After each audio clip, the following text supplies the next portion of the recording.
আমরা রোজ যা কিছু খাই সেগুলো আমাদের শরীরের ভেতরে গিয়ে ঠিক কি করে কখনো কি ভেবে দেখেছি?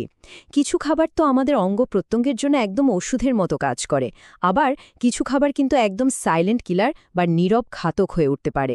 চলুন আজ আমরা একটু দেখি কিভাবে খুব সাধারণ কিছু খাবার আমাদের শরীরের গুরুত্বপূর্ণ অঙ্গগুলোর সাথে সরাসরি জড়িয়ে আছে। তো আসল প্রশ্নটা তাহলে কি? কোন খাবার আমাদের কোন অঙ্গের সবচেয়ে বেশি ক্ষতি করছে? এই একটা প্রশ্নের উত্তরই কিন্তু আমাদের খাদ্যাভ্যাস নিয়ে পুরো ধারণাটাই বদলে দিতে পারে, আর একটা স্বাস্থ্যকর জীবনের দিকে এগিয়ে যেতে সাহায্য করতে পারে।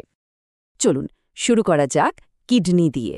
আমাদের শরীরের কিন্তু খুবই গুরুত্বপূর্ণ একটা অংশ এটা, কিন্তু এমন কিছু খাবার আছে যেগুলো কিডনির উপর প্রচণ্ড চাপ তৈরি করে। চলুন দেখি কি সেই খাবারগুলো। কিডনির জন্য দুটো বড় শত্রু হল, এক অতিরিক্ত নুন, আর দুই ঠান্ডা পানীয়। দেখুন, বেশি নুন খেলে কি হয়, শরীরে সোডিয়ামের ব্যালেন্সটা নষ্ট হয়ে যায়, ব্লাড প্রেশার বেড়ে যায়, আর কিডনির ফিল্টারগুলোর ওপর অম্চ চাপ পড়ে। ঠিক একইভাবে বেশি চিনি দেওয়া ঠান্ডা পানীয়গুলো কিডনিতে পাথর হওয়ার ঝুঁকি বাড়িয়ে দেয়। তো বুঝতেই পারছেন, এই দুটো জিনিস কিন্তু একটু মেপে খাওয়াই ভালো। আচ্ছা, কিডনির কথা তো হলো, এবার চলুন লিভারের দিকে তাকাই। লিভারকে তো বলা হয় শরীরের পাওয়ার হাউস, মানে এটা একাই 500রও বেশি কাজ সামলায়। কিন্তু কিছু খাবার এই হার্ডওয়ার্কিং অঙ্গটার উপর সাংঘাতিক বোঝা চাপিয়ে দিতে পারে। অ্যালকোহল যে লিভারের জন্য কতটা খারাপ তা আমরা কম বেশি সবাই জানি, কিন্তু অবাক হবেন শুনলে যে অতিরিক্ত মিষ্টি বা চিনি দেওয়া খাবারও কিন্তু লিভারের ওপর প্রায় একই রকম খারাপ প্রভাব ফেলে। আসলে শরীর বাড়তি চিনিটাকে চর্বিতে বদলে দিয়ে লিভারে জমা করতে থাকে, আর সেখান থেকেই নন অ্যালকোহলিক ফ্যাটি লিভার ডিজিজের মতো বড় বড় সমস্যা শুরু হতে পারে। লিভারের পর এবার আসি আমাদের হজম প্রক্রিয়ার একেবারে কেন্দ্রে, মানে আমাদের পাকস্থলী বা পেটের কথায়। প্রায়ই তো আমাদের পেটের গণ্ডগোল লেগেই থাকে, তাই না? কিন্তু এর আসল কারণগুলো কি হতে পারে? পেটের গণ্ডগোলের জন্য প্রায় সময় দায়ী থাকে দুটো জিনিস: এক, অতিরিক্ত ঝাল মশলা দেওয়া খাবার, আর দুই, ময়দা দিয়ে তৈরি খাবার।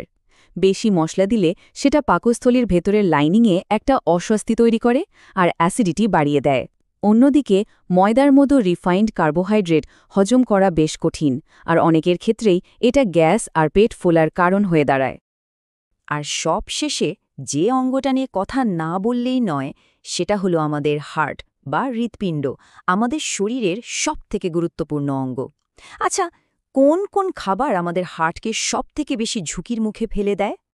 হার্টের জন্য সবচেয়ে খতরনাক বা ঝুঁকিপূর্ণ হল 3 ধরনের খাবার: প্রসেসড মাংস, ট্রান্স ফ্যাট, আর ডুবো তেলে ভাজা যে কোনো কিছু।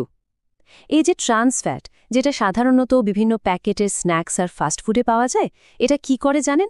এটা আমাদের রক্তনালীতে গিয়ে খারাপ কোলেস্টেরল জমিয়ে সেগুলোকে সরু করে দেয়, আর তার ফলে রক্ত চলাচলে বাধা তৈরি হয় এবং হার্ট অ্যাটাকের ঝুঁকিটা সাংঘাতিকভাবে বেড়ে যায়। তাহলে পুরো আলোচনাটা থেকে আমরা কি বুঝলাম? চলুন এক ঝলকে সবটা আবার দেখে নিই। কিডনির ওপর চাপ বাড়াচ্ছে অতিরিক্ত নুন আর ঠান্ডা পানীয়, লিভারের ক্ষতি করছে অ্যালকোহল আর বেশি মিষ্টি, পেটের সমস্যা বাড়াচ্ছে ঝাল মশলার খাবার আর ময়দা, আর হার্টের ঝুঁকি বাড়াচ্ছে মাংস, ট্রান্স ফ্যাট আর ভাজা পোড়া। এই সবকিছু জানার পর এখন আসল প্রশ্ন হলো, আজকের খাবারের মেনুতে তাহলে কি থাকবে? দেখুন, এই তথ্যগুলো তো শুধু জানার জন্য না, এগুলো আসলে নিজের জীবনে কাজে লাগানোর জন্য। কারণ দিন শেষে সঠিক খাবার বেছে নেওয়ার উপরেই কিন্তু আমাদের সুস্বাস্থ্য নির্ভর করে।